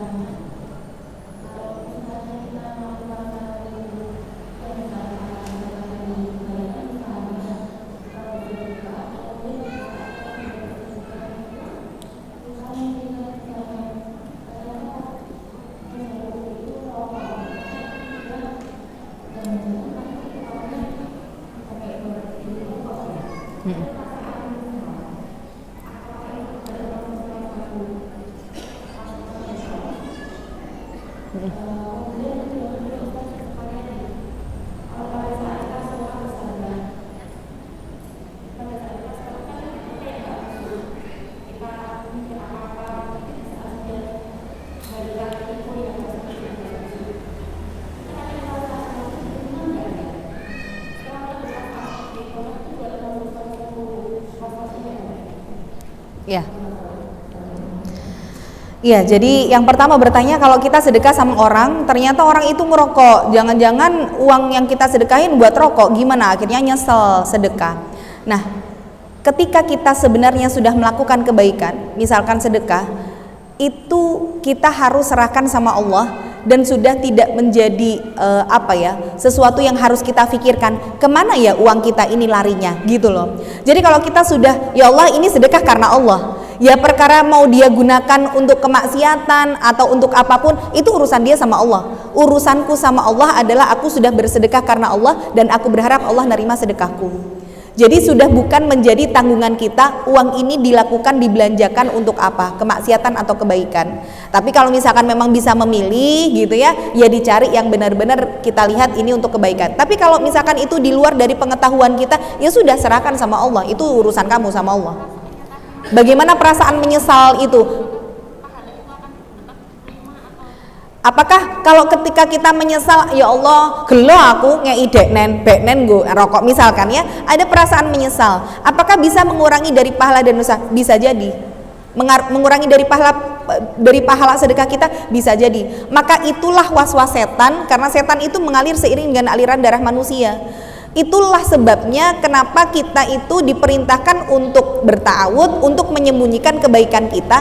Karena yang awalnya kita tadi ikhlas, setan itu bisa ngerogoti keikhlasan kita. Contohlah, kayak kita lagi ngaji, kemudian kita foto, tujuannya di share di status biar orang tertarik, sebagai syiar, orang tertarik untuk ngaji. Tapi kemudian setan masuk gitu ya, ketika ada yang muji kita, weh esok padahal udan kok yo sregemen wes iso ngaji. Dalam hati langsung, oh iya yo aku udan weh mangkat, kowe mbok terang benderang ora tahu ngaji. Nah itu yang awalnya kita tuh bener-bener ikhlas, niatnya syiar gitu. Setan menggerogoti dari situ. Jadi kalau sudah begitu, segera kembalikan, ya Allah sudah aku ikhlaskan karenamu, ya Allah aku ikhlaskan karenamu. Nanti selalu berdoa, Rabbana taqabbal minna, ya Allah terimalah amal ibadah kami, terimalah amal ibadah kami. Karena yang paling berat itu bukan amal ibadahnya, tapi memastikan amal kita diterima oleh Allah atau tidak. Jadi hilangkan rasa menyesal itu karena memang itu datang dari setan. Yang kedua, saat kita sholat, kemudian pertama sudah bisa khusyuk, ternyata tergoda gitu ya, berpikir ini itu, kemudian bisa khusyuk lagi. Apakah ini bagian dari was-wasnya setan? Iya. Maka bagaimana kemudian saat kita sholat, kan betapa lemahnya kita sebagai manusia. Sholat yang 10 menit, 15 menit, kita itu sekedar suruh naruh dunia di belakang, sekedar selehno, donyomu selehno sek, 10 menit aja nggak mampu kita, dibawa terus kan gitu. Padahal pagi hari itu harusnya kita fresh gitu ya, subuh 2 rakaat tok kita bisa fokus karena nggak banyak pikiran, tapi ada aja yang difikirkan. Bariki masak opo yo, gue sarapan. Iki aku karo ngengkrongke sego, iki aku karo masak banyu, bariki nggawe ngombe, kan begitu. Padahal itu di pagi hari. Maka ketika setan berusaha untuk menggagalkan sholat kita, caranya kita untuk menyempurnakan pahala sholat kita gimana? Dengan menambalnya memakai sholat-sholat sunnah yang kita lakukan. Jadi hakikatnya perkara-perkara sunnah itu untuk menambal kekurangan-kekurangan kita di sholat wajib gitu. Ya nggak apa-apa, justru orang yang diterima amal ibadahnya sama Allah kalau sudah dimudahkan untuk melakukan kebaikan selanjutnya. Sholat sunnah begitu, ya udah ditambal yang lain. Rawatib sudah, duha ditambal, tahajud ditambal, sholat taubat itu. Jadi justru orang yang diterima amal ibadahnya ketika merasa amal ibadahnya tidak diterima, itu justru yang diterima. Tapi kalau kita ibadah melahirkan kepedean, itu justru malah tanda nggak diterima. Ibadah melahirkan kepedean gimana? Ada kotak sedekah, aku ndak wis sedekah akeh sisan 1.000. Saiki yo rasa wis tak jamak deh ini, gitu misalkan.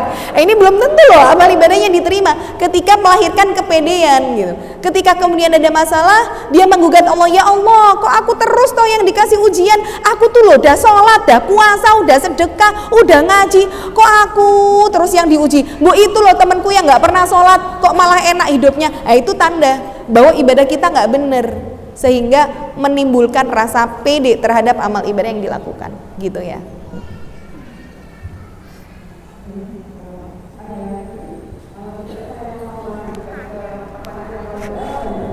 Oh, iya.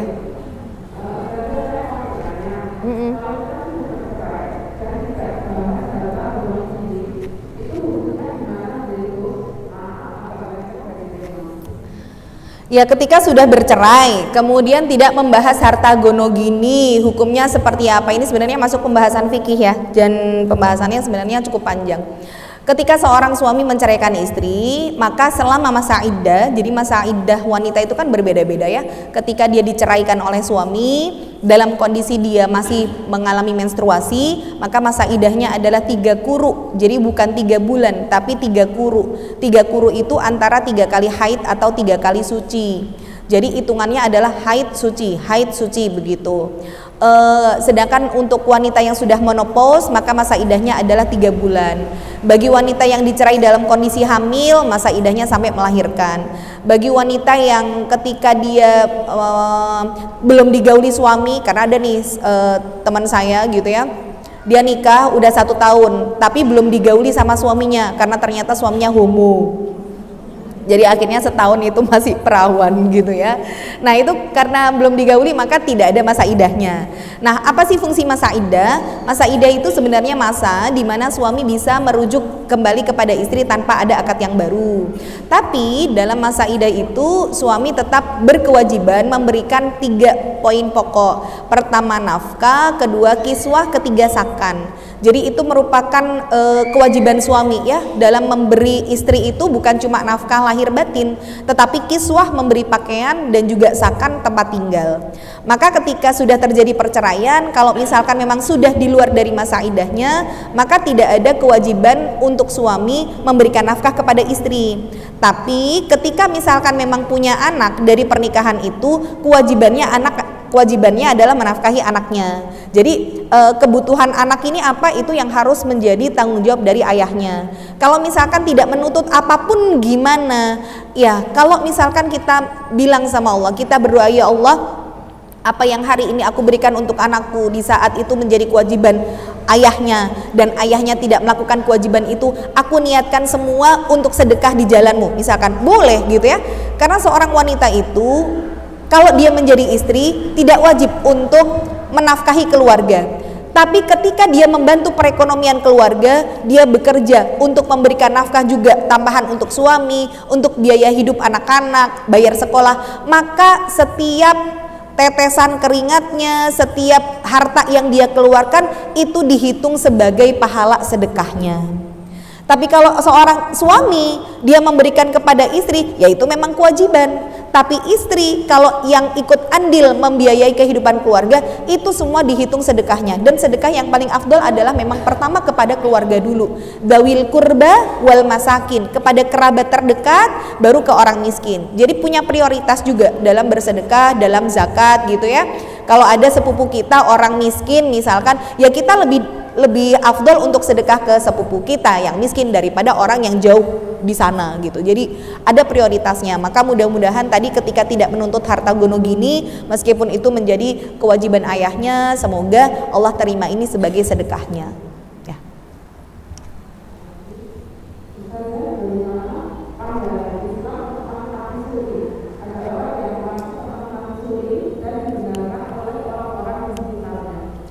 Ya, jadi sebenarnya mati suri pun tidak ada di dalam Islam. Kalau ada orang mati suri, ya memang dia belum mati gitu. Jadi tidak ada kematian yang dua kali, ya memang hakikatnya dia belum mati.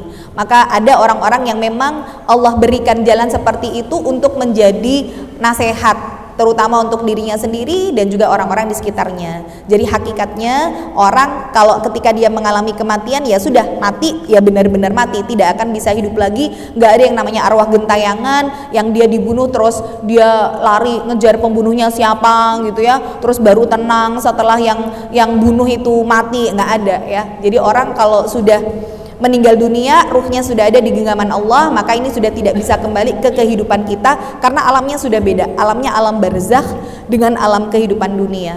Dan semaksimal apapun orang yang hidup di alam barzakh akan menembus alam dunia, itu tidak akan mampu karena itu seperti benteng yang sangat sangat tebal gitu ya. Jadi mati suri ya hakikatnya dia belum mati.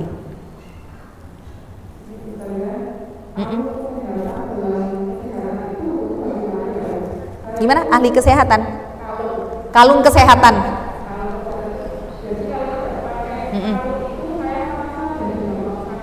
Nah, hati-hati, itu nanti bisa masuk ke ranah kesyirikan ya. Kita pakai kalung, misalkan pakai kaca, terus kalau kacanya dialirin air, airnya diminum, kita jadi sehat. Hati-hati. Ketika kita menjadikan bahwa barang inilah yang bikin kita sehat, jauh dari penyakit, di situ kita sudah berlaku syirik. Tapi bagaimana gitu ya supaya kita tidak tercampur dengan kesyirikan? Semuanya itu dari Allah saja. Kalung gitu ya, kaca itu hanyalah sebagai wasilah saja. Karena kadang sugesti manusia itu bekerja sesuai dengan kenyataannya itu sesuai dengan sugesti. Karena kita sudah terlanjur sugesti dengan kalung, aku pakai kalung ini sehat. Akhirnya beneran sehat, tapi sebenarnya yang nyehatin bukan kalungnya itu, karena keyakinan gitu loh. Karena sudah punya rasa yakin dulu di dalam hatinya. Hati-hati, nanti justru malah cenderungnya ke syirik. Contoh misalkan kita punya anak yang gampang sakit gitu ya, atau sakit lah. Terus ada dokter anak spesialis yang terkenal. Kita selalu bilang, aku neng dokter iki mesti mari. Neng dokter liane, mbok bali peng piro wae ora mari-mari. Hati-hati, itu nanti syirik. Jadi boleh kita ikhtiar dengan apapun, asal jangan tergabung dengan kesyirikan. Maksudnya ikhtiar berobat ke dokter, ikhtiar pakai giok apa-apa segala macam, tapi tetap harus yakin bahwa yang memberikan kesembuhan adalah Allah. Bagaimana sugesti itu benar-benar berpengaruh ya. Dulu pernah ada di zamannya para ulama, ada seorang pencuri yang dia saat akan mencuri di malam hari, kemudian diketahuan. Nah, ketika ketahuan dia sembunyi karena mau ketahuan curi di masjid, dia sembunyi ke rumah salah seorang sahabat.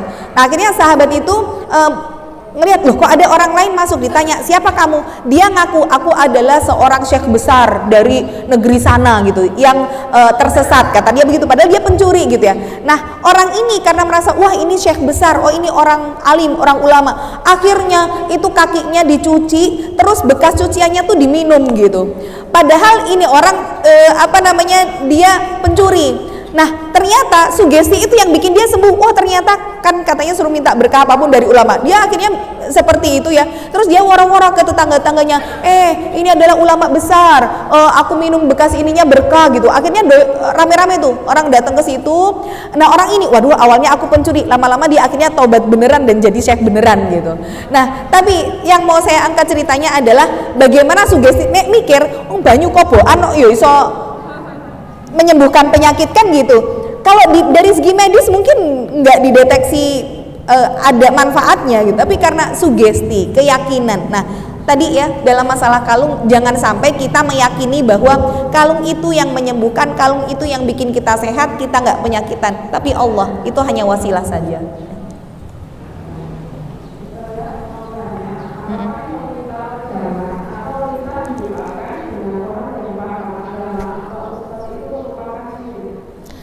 Ya, jadi kalau minta doa sama orang yang paham agama apakah syirik atau tidak? Maka ada yang namanya tawasul. Tawasul itu minta kepada Allah pakai perantara.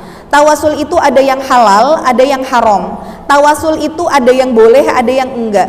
Bagaimana tawasul yang diperbolehkan? Kalau kita satu bertawasul dengan Asmaul Husna, dua bertawasul dengan amal solih kita, tiga bertawasul dengan orang solih yang masih hidup. Jadi bedanya tawasul amal solih sama kayak tadi nih, misalkan aku sedekah niatnya biar lunas utang, aku sholat malam biar suamiku dilancarkan pekerjaannya, itu namanya syirik niat. Tapi kalau tawasul dengan amal solih itu, ya Allah ini aku sedekah, aku puasa, aku sholat, semua aku lakukan ikhlas karenamu ya Allah.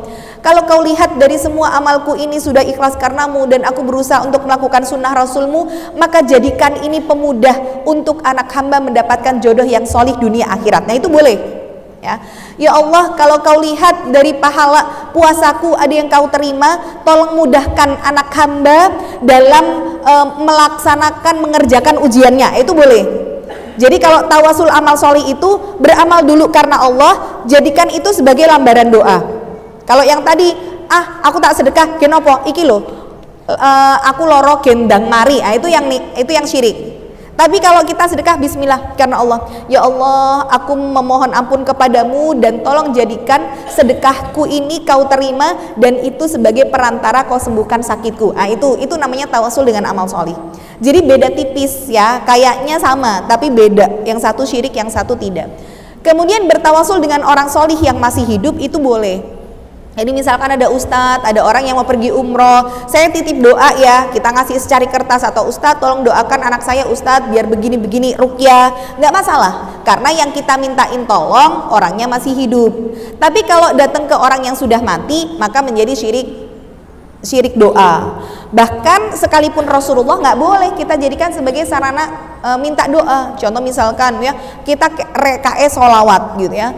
Kan memang sholawat itu kan macam-macam, dan urut-urutan doa itu satu kita memuji Allah, dua sholawat, tiga istighfar, baru kemudian hajat kita. Urut-urutannya kalau kita mau doa begitu. Jadi jangan langsung ya Allah begini-begini, enggak. Memuji Allah dulu, sholawat, muji Rasul, beristighfar, baru kemudian hajat. Tapi ada orang yang mungkin sholawatnya pakai sholawatan yang tawasalna bismillah, karena ada yang begitu ya. Insya Allah hafal semuanya. Bagaimana kita bertawasul bismillah wa bil hadi rasulillah wa kulli mujahidin lillah bi ahlil badri ya Allah. Ini bagian dari salawat yang kesyirikan. Jadi tidak lagi boleh didendangkan. Kenapa begitu? Tawassalna bismillah, kita bertawasul dengan nama Allah ini masih boleh. Tapi yang ke belakangnya ini syirik semuanya. Wabil hadi rasulillah, kita bertawasul dengan petunjuknya Rasulullah, dan bertawasul dengan seluruh mujahid-mujahidnya Allah yang berperang di perang Badar. Ini juga syirik. Karena semua orang yang berperang di perang Badar, walaupun Allah berikan kepada mereka maziyah atau keistimewaan, tetapi mereka sudah wafat semuanya. Satu lagi mungkin yang masih sering didendangkan adalah ya Rabbi bil Mustafa balligh maqasidana gitu ya. Ya Rabbi bil Mustafa, ya Allah dengan membaca nama Al Mustafa. Ini nama lain dari Rasulullah. Balligh maqasidana, sampaikan maksud dan tujuan kami. Berarti mintanya ke siapa? Ke Allah. Perantaranya siapa? Rasul. Rasul sudah wafat. Dan kita tidak boleh bertawasul dengan orang soli yang sudah wafat sekalipun itu Rasulullah. Nah jadi kalau tadi tanyanya sama Ustadz, boleh nggak? Boleh selama Ustadznya masih hidup ya.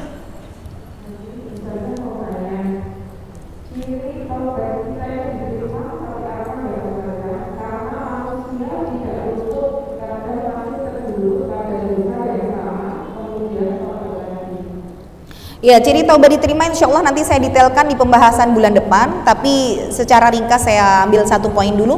Wa min thawabil hasanah al hasanatu ba'daha, merupakan tanda kebaikan seseorang diterima oleh Allah kalau dia dimudahkan untuk melakukan kebaikan setelahnya. Jadi jangan dilihat pas taubatnya, tapi dilihat bagaimana perubahannya setelah taubat. Ada orang yang umroh, jangan dilihat umrohnya diterima pas di sana. Di sana tuh hawanya memang hawa ibadah. Wong kita belum adzan aja udah lari dari hotel kenceng banget kan gitu. Di sini patokannya adalah umroh kita diterima bagaimana saat kita dengar adzan tapi kita lagi di rumah. Apakah bisa sekenceng larinya ketika di sana atau selah ngenteni komat atau begitu. Nah, jadi ciri taubat kita diterima adalah jangan dilihat pas nangis-nangis selingkuh ketahuan, nangis ya Allah aku tobat ya Allah, wah, sing tobat tenanan kae ya. Tapi bertobat, bagaimana perilakunya itu yang menjadi ciri orang ini tobatnya diterima sama Allah atau enggak sih, ketika dia dimudahkan untuk melakukan kebaikan atau tidak. Maka nanti dilihat perubahan-perubahan itu, satu perubahan merubah pakaian, nanti ada dua merubah majelis, tiga merubah apa-apa banyak ya. Jadi ini harus berubah nih kalau hijrah kita, taubat kita diterima. Udah ya. Banyak ya? Satu lagi ya.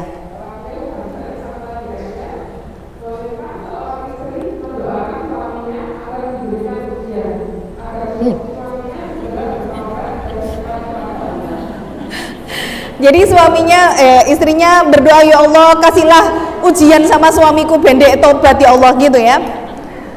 Nah, jadi kalau kita sedang tidak diuji, maka jangan meminta ujian, ya. Kadang Allah itu kan ngasihnya yang kita butuh, bukan yang kita pengen. Yang kita pengen suami kita yang dikasih ujian. Nanti kalau Allah lihat ketoke kowe sing luweh butuh diuji, ya gitu gimana coba ya? Kita doain suami biar dapat ujian, Allah bilang kamu yang lebih butuh diuji bukan suamimu kan gitu. Ketika kita diuji sama suami kita seperti itu, akhirnya itu juga ujian buat kita kan gitu. Kok nggak diuji-uji? Lah itu ujian buat istrinya kan gitu ya. Nah jadi kalau tidak diuji jangan minta diuji. Rubahlah doa itu ya. Ya Allah berikanlah hidayah untuk suamiku gitu. Jangan kasih dia ujian. Kok nek malah nyusahke bojone piye? Nanti suaminya dikasih ujian berat, stroke misalkan, lumpuh, ya kan sing repot sopo? Kan bojone sing ngurusi. Dadi ra iso ngaji, apa-apa kudu ngladeni, ya kan malah repot ya. Jadi jangan minta ujian, minta untuk diberikan hidayah. Maka hakikatnya kalau doa kita baik, malaikat itu akan berkata, walaka mithla ma da'auta haulahu. Dan bagimu apa yang kau doakan untuk saudaramu. Jadi kalau kita doain kebaikan untuk orang lain, hakikatnya doa itu kembali kepada diri kita. Ya Allah berikanlah suamiku hidayah, kata malaikat semoga Allah juga memberimu hidayah, kan begitu. Nah nanti ya Allah berikanlah suamiku ujian, tak doain kamu juga biar dapat ujian. Nah, karena nanti suaminya diuji ngerepotin istri nanti ya. Suaminya diuji dengan PHK misalkan ya. Akhirnya yang repot siapa? Istrinya kan yang harus cari. Akhirnya nanti ngresulo lagi ya. Jadi jangan minta ujian ya.